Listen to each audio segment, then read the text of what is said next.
bang, up, bang, up, bang. And then suddenly, mysteriously, about 3,000 years ago, take off. I might almost venture to suggest that it almost seems as if some transcendent creature leaned into the world and breathed some kind of a message or a soul into man, and suddenly savage man became biblical man. And that seems to give almost a better explanation of this dramatic takeoff of human history than the lame assertion that we've been around for all this time, and only in the last 1% of our life did we start figuring out stuff. And so it seems to me that we should be skeptics. But Christopher Hitchens is a one-way skeptic. He is skeptical of the claims of religion, but applies little skepticism to his own claims. Thank you very much. Well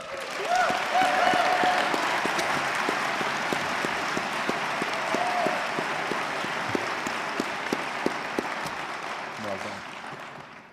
Well, now, Mr. Chairman, I have to take back some of the nice things I was just saying about Dinesh. One of them has to do with the prearrangement. I've heard him make that point about the bull's horns so many times now. Tonight was the lamest. I've also heard him try it on other people. I hope this is the last time I have to hear it. I noticed it didn't go down that well. It's because it's not that good. He was also never at that rodeo.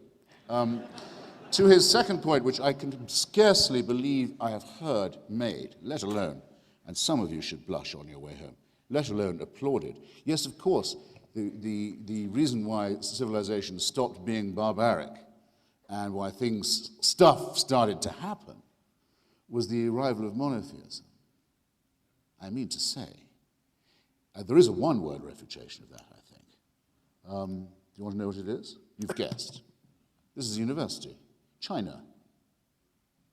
When the first missionaries reached the emperor at Beijing, as he sat amid a civilization that dwarfed anything that Europe and the Middle East or Latin America, even at its height, had ever produced, he said, if what you are telling me is true, how has it taken so long to reach the people of China? No, I'm sorry, there are some arguments that just won't do and don't require any further refutation. The lost years, the lost millennia of the misery of human prehistory have to be taken into account. And after all, we were invited to touch upon them by Dinesh in considering the difference between antique and modern slavery. All right, I'm not going to reject a challenge like that. And slavery in antiquity was this: you lose, our civilization has conquered yours, you now work, you the victims, you work for us. You're machines from now on, you work under our lash, you build our system for us, you build our walls, you dig our canals in return for our rations. Woe to the conquered. You can easily see how it happened. It is only with the arrival of religion that it is said in holy books that certain people are born as a race or people to be the masters, and others to be dispensable, either to be slaughtered, or when most of the slaughter is done, for the remainder to be kept, often female, as slaves. In every holy book, from the original holy books of the Jewish people through those wrongly adopted, in my view, mistakenly adopted by the Christian religion, to the Quran, to the Book of Mormon, slavery is mandated, and those who are born into it, usually by a different colored skin, are clearly, plainly identified, usually as the sons of Ham, or some such nonsense, pseudo-ethnological garbage. Okay, that's what's different. So, in the waning centuries of this foul system, it is true that some Christians, out of conscience, turned against it. Wilberforce is one of the best known. William Lloyd Garrison, who later became a secular humanist, is another very famous case.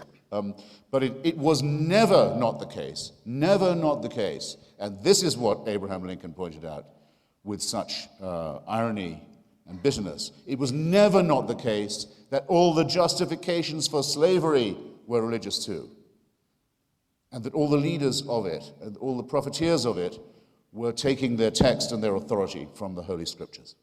That's what you can't get over, and that's what you can't accuse the Babylonians and the Sumerians of doing. So my point remains exactly what it was. Not that religion doesn't make people behave better, because it quite plainly does not, but that there are things in it that no secularist would regard with other than the horror that we now reserve for things like cannibalism and slavery.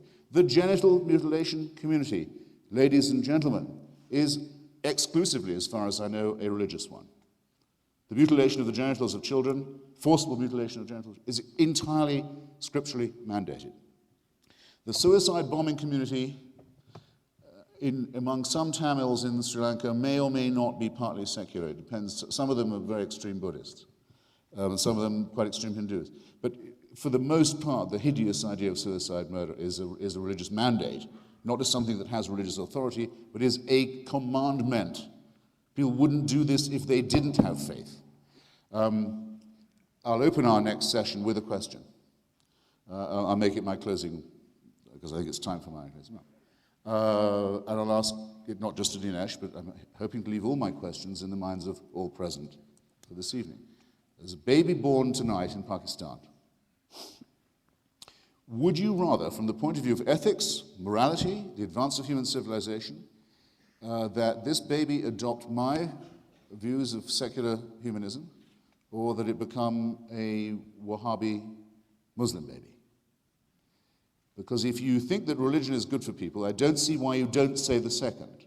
And if you don't say the second, I think you ought to work out why you don't say the second. And if you prefer it over me, see me afterwards. Okay? Thank you.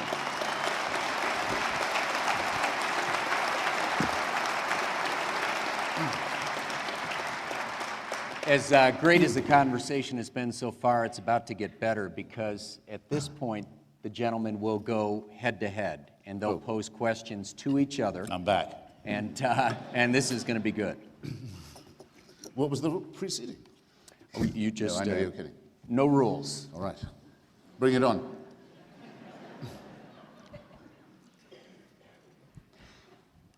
I think I would agree with you if given the choice between the Hitchens philosophy or Wahhabi Islam, I'd have to go with you, Christopher, although by a fairly narrow margin. But I could easily turn that example on you and say, if you had to choose between someone adopting my philosophy or becoming one of Stalin's henchmen, trying to eliminate religion from the world and establish the workers' paradise, my point is you've got to compare like with like. You can't compare. One of the things that's very striking, and you see this very often, is that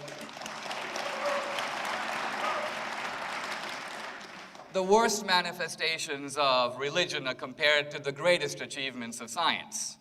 Nobody says, let's compare primitive religion to the science of Thales. It's always, let's compare the worst of religion to the best of science. Well, this is a questioning session, so we're going to go a little bit back and forth.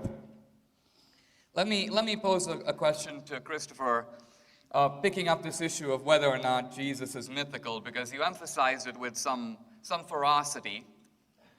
Do you believe that Alexander the Great was in fact an historical figure?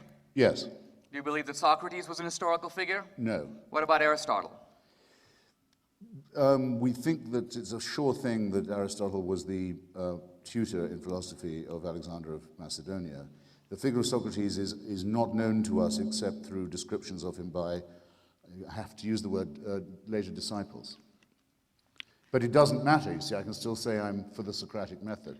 Well, I think nothing depends for me on the demonstration of his physical existence, it's a matter only of ideas. No, the point I'm trying to get at here is this, and I'm trying to show the way in which you are essentially abandoning all canons of historical scholarship when it comes to the ancient world. You're applying a standard to Jesus that you'd never apply to other figures, which, I mean, I don't know if there's a philosopher in the world who considers Socrates to be entirely mythical. I don't know if there's I didn't say that either. I said we have no we have nothing that we could call historical proof of his existence. I'm not at all varying my rules. They're the same as they were Here's the for the point. Nazarene question. We have pretty good historical proof. We have Plato, we have Xenophon, we have Aristophanes. Why would all those guys make up Socrates when some of them approaching him critically, some of them approaching him? So historians generally agree that there's no good reason to make up Socrates. But the reason that you've got to say he might have been made up is